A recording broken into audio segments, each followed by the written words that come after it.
आते हैं आज के टॉपिक की तरफ। ये देखिएगा कि हमने जो बातें पढ़ी थी कल परसों तक, उनमें एक बहुत वाज़ेह बात ये थी कि जो न्यूरॉन होता है उसके ऊपर दो एक्सटेंशंस मौजूद होती हैं, और उन एक्सटेंशंस में हमने क्या बात की थी कि वो जो एक्सटेंशंस हैं उनको डेफिनेटली हम डिफरेंट नेम्स देते हैं, उनको हम डिफरेंट नेम्स देते हैं। जैसे जो हमारा सेल बॉडी के ऊपर जो छोटे छोटे फाइबर्स निकल रहे होते हैं उनको हम डेंड्राइट्स कहते हैं, उनको हम डेंड्राइट्स कहते हैं। और उसके बाद सेल बॉडी से अवे मैसेज ले जाने वाले जो फाइबर होते हैं, और ख़ास तौर पे लंबे फाइबर जो होते हैं, उन तमाम लंबे फाइबर्स को हम क्या कहते हैं? एक्सॉन। ये डेंड्राइट्स हैं। और मैंने आप लोगों को बताया था कि अगर आपको डेंड्रॉन का वर्ड कहीं मिलता है तो वो अब रिजेक्ट हो चुका है। You should not use a word dendron. ठीक हो गया। फिर हमने ये भी बात डिस्कस की थी कि इसके अंदर न्यूक्लियस मौजूद है। फिर उसके बाद ये बात भी डिस्कस हुई थी कि इसकी सेल बॉडी में बाकी ऑर्गेनेल्स भी मौजूद है। एक बात याद रखिए बेटा कि ये जो आपके सामने इस वक्त मौजूद है ये सेल बॉडी और एक्सॉन के जो दरमियान जो जंक्शन होता है ना, सेल बॉडी और एक्सॉन के दरमियान का जंक्शन, ये कहलाता है axon hillock. Axon HILLOCK, axon hillock. और ये बहुत इंपॉर्टेंट होता है, यानी सेल बॉडी से एक्सॉन तक स्टिमुलस लाने के लिए जो दरमियान में ब्रिज मौजूद है वो हिलॉक है। आपको पता है अगर ये हिलॉक ज़्यादा नेगेटिव कर दिया जाए, अगर इस हिलॉक को ज़्यादा नेगेटिव कर दिया जाए तो क्या होगा? फॉर एग्जांपल मैंने आपको क्या कहा था, -70 मिलीवोल्ट नॉर्मल है जो रेस्टिंग मेम्ब्रेन पोटेंशियल है, लेकिन मैंने आपको कहा था कि सोडियम चैनल किस वोल्टेज पे खुलते हैं? जी कोई बताएगा? सोडियम चैनल जो हैं जब स्टिमुलस मिलता है तो सोडियम को अंदर लाने के लिए कौन से वो चैनल्स वोल्टेज गेटेड होते हैं, कितनी चाहिए होती है? हाँ, -60। ठीक है, -60 चाहिए होती है। तो अगर फर्क कर लें, मुझे ये बताइए कि अगर मैंने रेस्टिंग मेम्ब्रेन पोटेंशियल -70 के बजाय -80 कर दिया, तो अब -60 और -80 के दरमियान में कितने मिली वोल्ट का वक्फा आ गया? +20 का। पहले कितना था? पहले रेस्टिंग मेम्ब्रेन पोटेंशियल था -70 और गेट्स ओपन करने के लिए चाहिए था -60, तो कितने वोल्टेज का फर्क था? +10 का। अब अगर मैं मेम्ब्रेन को ज़्यादा नेगेटिव कर दूं, -80 पे ले जाऊं, तो -80 से -60 का फ़र्क क्या हो जाएगा? +20 मिलीवोल्ट का फ़र्क जो है वो दरमियान में आ जाएगा। आपको पता है हमारी अक्सर मेम्ब्रेन्स में ये काम होता है, हमारी हार्ट बीट हमारे ब्रेन तक जब तक हम कॉन्शियसली ना रिसीव करें, जब तक हम कॉन्शियसली नहीं रिसीव करेंगे, तब तक हमारी हार्ट बीट को हमारा ब्रेन इग्नोर करता है। वो कैसे इग्नोर करता है? वो एक्सॉन हिलॉक को ज़्यादा नेगेटिव कर देता है। बेटा ज़्यादा नेगेटिव करने से क्या होगा? ज़्यादा नेगेटिव करने से ये होगा कि सोडियम गेट्स नहीं खुलेंगे, और सोडियम गेट्स नहीं खुलेंगे तो हर दफ़ा की बीट हमें दिमाग में धमाके की तरह फील नहीं होगी।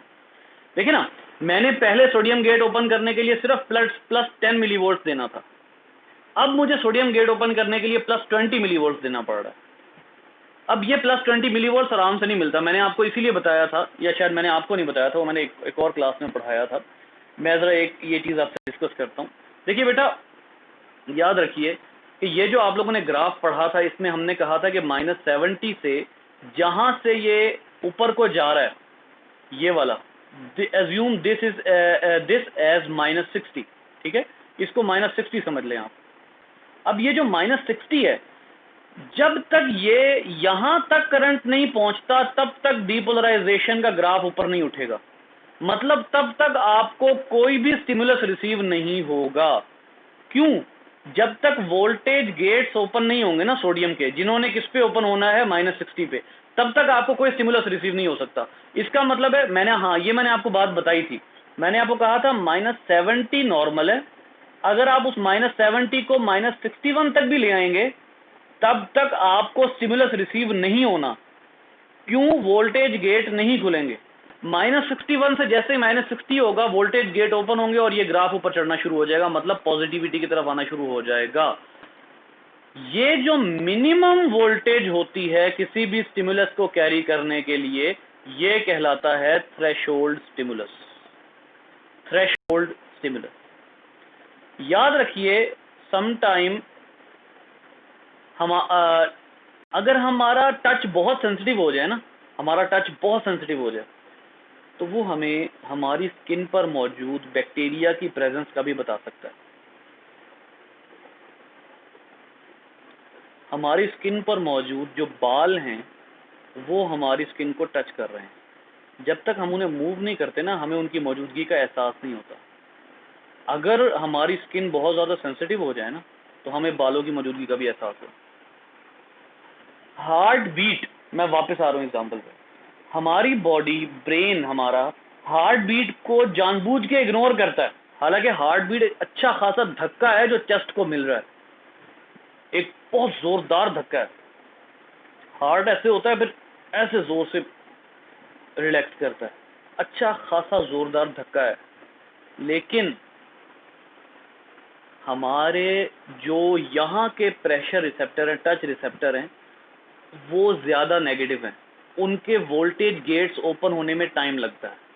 तो लिहाजा आपको हार्ट बीट कब फील होना शुरू होती है? जब आपका हार्ट इंतहाई ज़ोर ज़ोर से धड़कना शुरू हो जाए, बहुत ज़्यादा ज़ोर ज़ोर से धड़कना शुरू हो जाए, फिर जाकर आपके यहाँ पर जो रिसेप्टर होते हैं उनके वोल्टेज गेट्स ओपन होते हैं।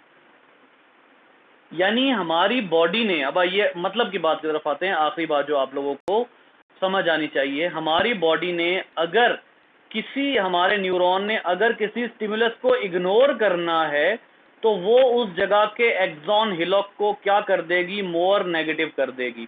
मोर नेगेटिव से मुराद क्या है कि -70, ये बेटा ये सॉलिड एमडी कैट का कॉन्सेप्ट है जो मैं आपको बता रहा हूँ, ये आपकी बुक में नहीं लिखा हुआ, ये सॉलिड एमडी कैट जो है वो कॉन्सेप्ट है।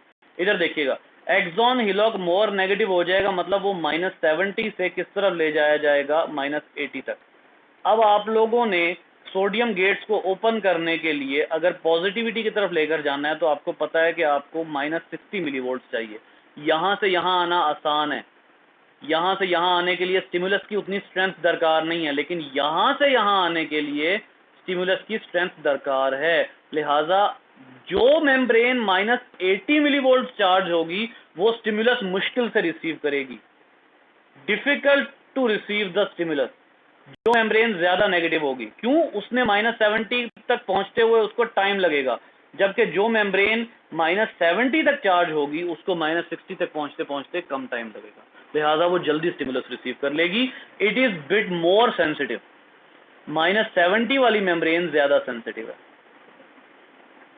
क्योंकि ये आराम से -60 पर यानी गेट्स ओपनिंग तक ये आराम से पहुंच सकती है, जबकि -80 वाला गेट्स ओपनिंग तक उतनी आराम से नहीं पहुंच सकता।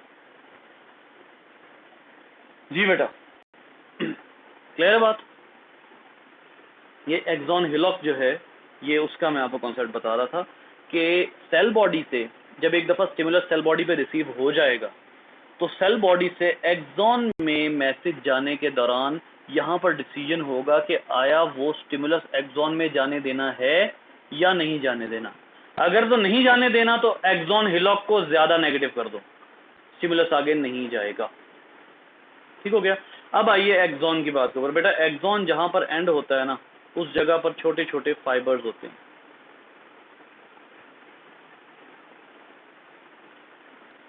हाँ, अब यहाँ से आगे जो है वो हम अपनी गुफ्तगू जो है वो स्टार्ट करेंगे कि एक न्यूरॉन जो है वो दूसरे न्यूरॉन को कैसे मैसेज कन्वे करता है।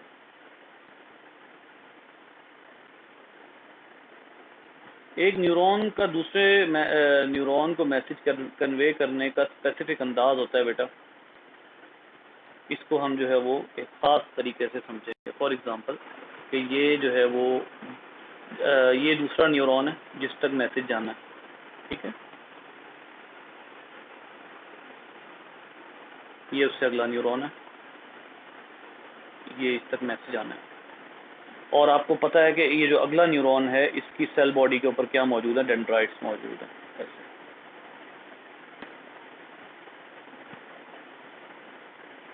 ये।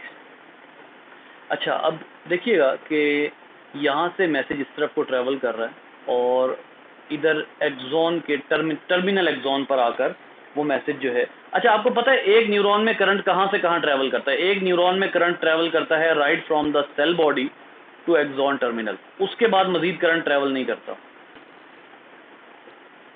सेल बॉडी से लेकर एक्सॉन टर्मिनल तक।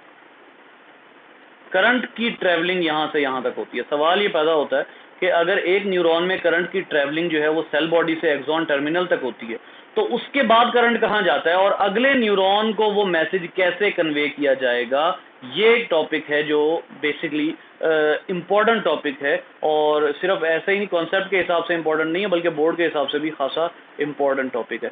बेटा याद रखिए, न्यूरॉन्स आमतौर पर आपस में एक दूसरे के साथ फिजिकली मुंसलिक नहीं होते, बल्कि हर दो न्यूरॉन्स के दरमियान में, एक्सॉन और डेंड्राइट के दरमियान में एक साइटोप्लाज्मिक गैप होता है। साइटोप्लाज्मिक गैप, एक अदर साइटोप्लाज्मिक गैप होता है और इस गैप को हम क्या कहते हैं? इस गैप को हम नाम देते हैं साइनैप्स। बेटा इस गैप को हम साइनैप्स कहते हैं। सवाल ये पैदा होता है कि गैप का तो पता लग गया कि गैप को साइनैप्स कहते हैं। प्रॉब्लम ये है कि जब एक न्यूरॉन की सेल बॉडी से मैसेज ट्रैवल करना शुरू होगा और वो उस न्यूरॉन के डेंड्राइट तक आएगा, तो वो करंट आगे कैसे ट्रैवल करेगा? करंट ने तो डेंड्राइट सॉरी उल्टा बोल गया, एक न्यूरॉन के सेल बॉडी से मैसेज शुरू होकर एक्सॉन के एंड तक आ रहा है, तो वो करंट आगे कैसे जाएगा? क्योंकि अभी हमने क्या बात की है कि करंट जो है वो तो एक्सॉन टर्मिनल पे आके खत्म हो जाता है, तो वो मैसेज आगे कैसे जाएगा? बेटा यहाँ पर आप लोगों को याद होगा, मैंने आप लोगों को बताया था कि इस जगह पर न्यूरॉन 1 और न्यूरॉन 2 के दरमियान में जो मैसेज ट्रेवल होगा that will be by the source of chemical messengers. ये वही केमिकल मैसेंजर्स है जो मैंने आप लोगों को उस वक्त भी पढ़ाए थे यार। जी बेटा, ये मैंने केमिकल मैसेंजर्स का इससे पहले जिक्र कहाँ किया हुआ? कुछ याद है आप लोगों को? मैंने किया हुआ इनका जिक्र।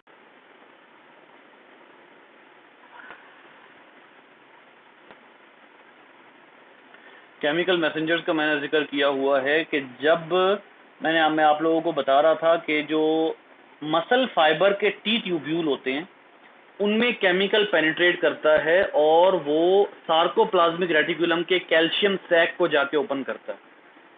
उस वाले में मैंने बताया हुआ कि न्यूरॉन मसल को डायरेक्ट करंट नहीं देते। ये जो आप हाथ पीछे हटाते हैं, न्यूरॉन का काम मसल को डायरेक्ट करंट देना नहीं है।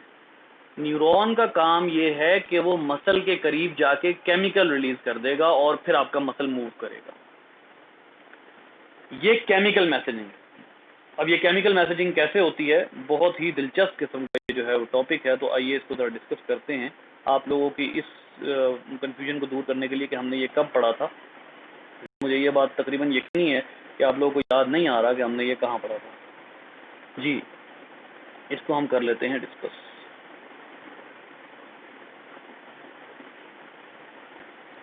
ऐसे चलिए जी, जो साइटोप्लाज्मिक गैप है, इस साइटोप्लाज्मिक गैप को हमने डिस्कस करना है। इसके लिए हम जो है वो, ये मेम्ब्रेन आ रही है और ये डेंड्राइट है। एक मिनट ठहरिएगा, ये एक मेम्ब्रेन आ रही है और ये डेंड्राइट है, just like ball and socket joint.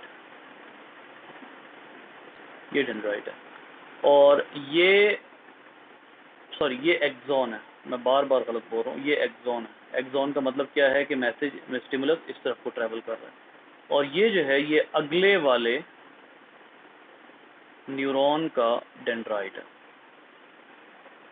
Just like ball and socket joint, ऐसे लग रहा है जैसे बॉल एंड सॉकेट जॉइंट है। ये अगले वाले न्यूरॉन का डेंड्राइट है। ठीक है बेटा, जब करंट जो है वो यहाँ से होते हुए एंड तक पहुँचता है, तो वैसे तो यहाँ बहुत डिटेल्ड फिनोमिना होता है, लेकिन वो हमारा पर्पस इस वक्त नहीं है।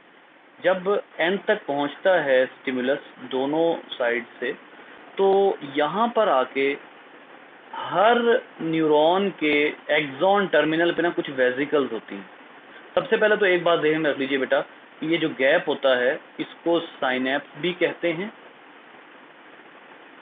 और इसको हम साइनेप्टिक क्लेफ्ट भी कहते हैं। साइनेप्टिक क्लेफ्ट, इसको साइनेप्टिक क्लेफ्ट का नाम दिया जाता है। ये देखिएगा, जैसे ही यहाँ से करंट एंड तक पहुँचता है तो यहाँ एंड पे कुछ वेसिकल्स मौजूद होते हैं, जिन वेसिकल्स को हम नाम देते हैं साइनेप्टिक वेसिकल्स। साइनेप्टिक वेसिकल्स, ये साइनेप्टिक वेसिकल्स जो होते हैं ये करंट के यहाँ तक पहुँचने पे जस्ट लाइक एक्सोसाइटोसिस, ये साइनेप्टिक वेसिकल इसके साथ आके फ्यूज हो जाते हैं। ये क्या चीज़ है जिसके साथ वो फ्यूज हो रहे हैं? आइए इसको भी लेबल कर लेते हैं। बेटा ये जो मेम्ब्रेन है ये है pre synaptic membrane. Pre synaptic membrane यानी साइनेप्स से पहले वाली मेम्ब्रेन। साइनेप्टिक गैप कहाँ पर आ रहा है? साइनेप्टिक गैप जो है वो जहाँ पर आ रहा है ये मेम्ब्रेन उससे पहले मौजूद है, तो ये गैप कहलाएगा प्री साइनेप्टिक ये गैप कहलाएगा साइनेप्स। उससे पहले वाली मेम्ब्रेन कहलाएगी प्री साइनेप्टिक मेम्ब्रेन, और ऑब्वियसली ये वाली जो मेम्ब्रेन है ये कहलाएगी पोस्ट साइनेप्टिक मेम्ब्रेन। ये वाली मेम्ब्रेन पोस्ट साइनेप्टिक मेम्ब्रेन कहलाएगी। अच्छा जी, अब आप देखिएगा कि यहाँ से जब वेसिकल फ्यूज होगी प्री साइनेप्टिक मेम्ब्रेन से, तो वेसिकल में कुछ केमिकल्स जो हैं वो मौजूद हैं। जो वेसिकल है ना, जो आकर इसके साथ अटैच हुई है, उसमें कुछ केमिकल्स मौजूद हैं, और जैसे ही वो वेसिकल इसके साथ आकर फ्यूज होगी, जस्ट लाइक एक्सोसाइटोसिस का फिनोमिना जैसे होता है, तो वो उसमें से कुछ केमिकल्स रिलीज होंगे। बेटा ये जो केमिकल्स इसमें से रिसीव होने हैं, इन केमिकल्स के रिसेप्टर मौजूद होंगे कहाँ पर? पोस्ट साइनेप्टिक मेम्ब्रेन पे। ये जो चीजें हैं दीज आर रिसेप्टर्स, ये रिसेप्टर्स हैं और ये पोस्ट साइनेप्टिक मेम्ब्रेन पर मौजूद हैं। ठीक हो गया? इसका मतलब क्या हुआ कि जब करंट यहाँ तक पहुँचा तो करंट यहाँ तक पहुँचने के बाद जो वेसिकल्स हैं इनको स्टिमुलस मिला, ये वेसिकल जाकर फ्यूज हो गई प्री साइनेप्टिक मेम्ब्रेन पे। प्री साइनेप्टिक मेम्ब्रेन पे जैसे ही फ्यूज हुई तो इन वेसिकल्स के अंदर जो केमिकल था वो क्या हुआ, वो रिलीज हो गया साइनेप्टिक क्लेफ्ट में, क्योंकि ये दरमियान में साइटोप्लाज्मिक गैप है ना छोटा सा। ये मैं उस दिन देख रहा था, ये कितना है, ये तकरीबन 2 नैनोमीटर का गैप होता है। ठीक है, इस गैप में केमिकल रिलीज होते हैं और ये केमिकल जाकर अटैच हो जाते हैं अपने अपने रिसेप्टर से। जैसे ये केमिकल यहाँ से अटैच होंगे तो अंदर क्या शुरू हो जाएगा? अंदर स्टार्ट हो जाएगा एक्शन पोटेंशियल। कि यहाँ कहने से क्या मुराद है कि याद रखिए कि एक न्यूरॉन से दूसरे न्यूरॉन में जो मैसेज ट्रांसफ़र हो रहा है वो ज़्यादातर किसके ज़रिए हो रहा है? साइनेप्स के ज़रिए, साइनेप्टिक केमिकल्स के ज़रिए। ठीक है, साइनेप्टिक केमिकल्स के ज़रिए वो मैसेज ट्रांसफ़र हो रहा है। मतलब कहने का ये है यहाँ पर कि अगर ये केमिकल्स बंद कर दिए जाएं, अगर आप किसी ज़रिए से इन केमिकल्स को बंद कर देते हैं तो एक एक्सॉन से दूसरे डेंड्राइट तक मैसेज ट्रैवल करना इम्पॉसिबल हो जाता है। ये याद रखिए, साइनेप्स जो होती है ना उसके 2 टाइप्स होती हैं, ये भी मैं आपको ये बता देता हूँ। साइनेप्स 2 टाइप्स की होती हैं। एक होती हैं जिनको हम कहते हैं इलेक्ट्रिकल साइनेप्स, ये जो आपने पढ़ी है ये इलेक्ट्रिकल नहीं है, इलेक्ट्रिकल साइनेप्स। दूसरी साइनेप्स होती है जिनको हम कहते हैं केमिकल साइनेप्स। हमारे पेरिफेरल नर्वस सिस्टम में ज़्यादातर केमिकल साइनेप्सेस हैं, यानी एक एक्सॉन से अगले डेंड्राइट तक जो मैसेज ट्रैवल करता है वो केमिकल्स के ज़रिए करता है। तो केमिकल जो है वो साइनेप्टिक क्लेफ्ट में रिसीव होगा, रिसेप्टर पे रिसीव होगा और आगे एक्शन पोटेंशियल स्टार्ट हो जाएगा। ठीक है, सो इस तरीके से मैसेज एक न्यूरॉन से दूसरे न्यूरॉन में ट्रैवल करता है। जी बेटा, क्लियर हुआ? ये बात क्लियर हुई? इसमें कोई मेरे नहीं ख्याल बहुत डिफ़िकल्ट बात थी।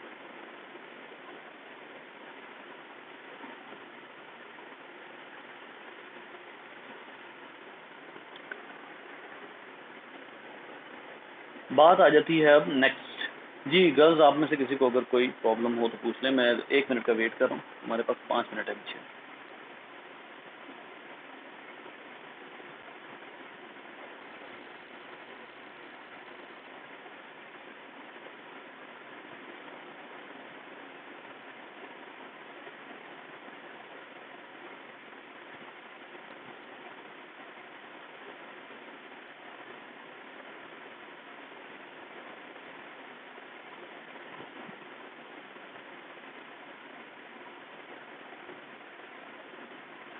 ठीक है।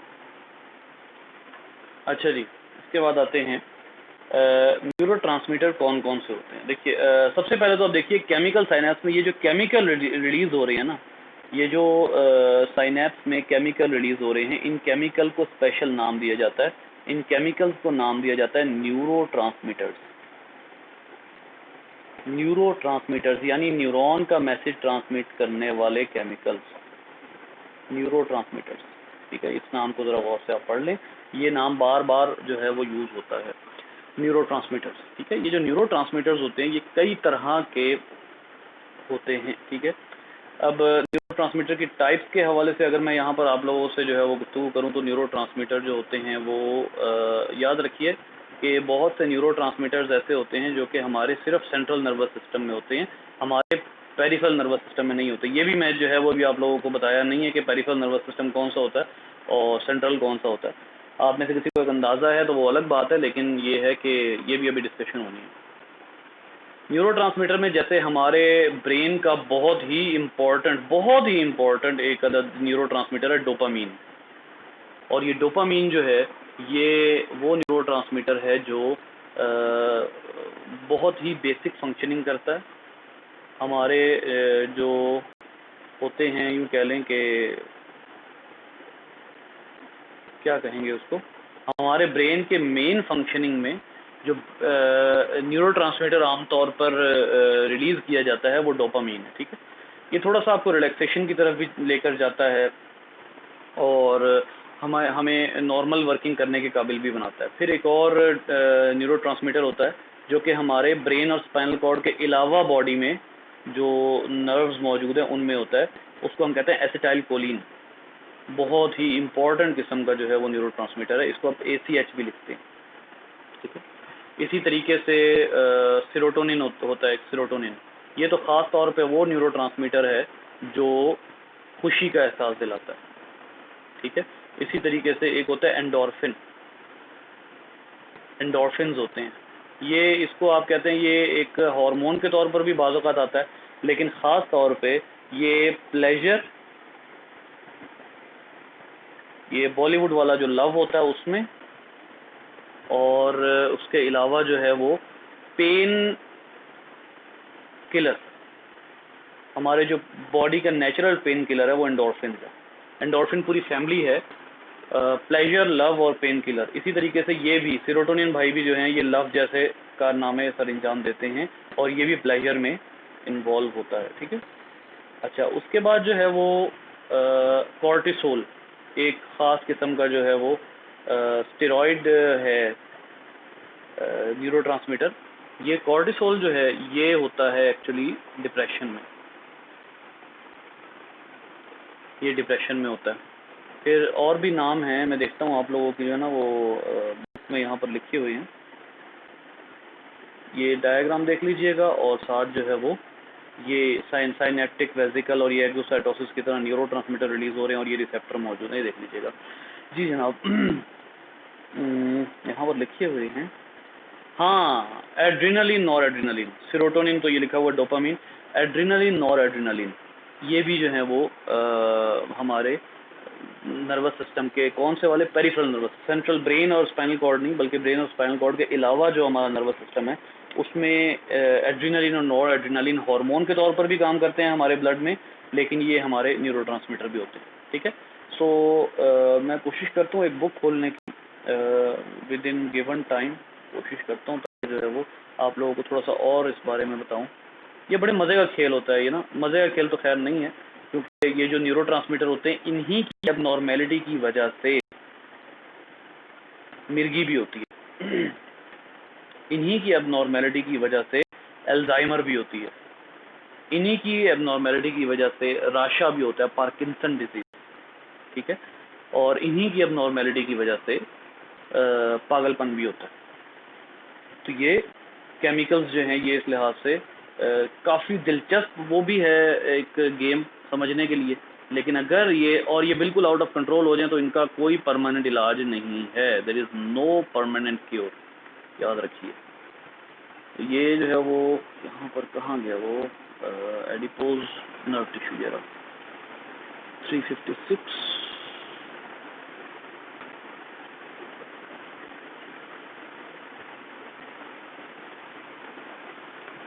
एक मिनट रुकिएगा,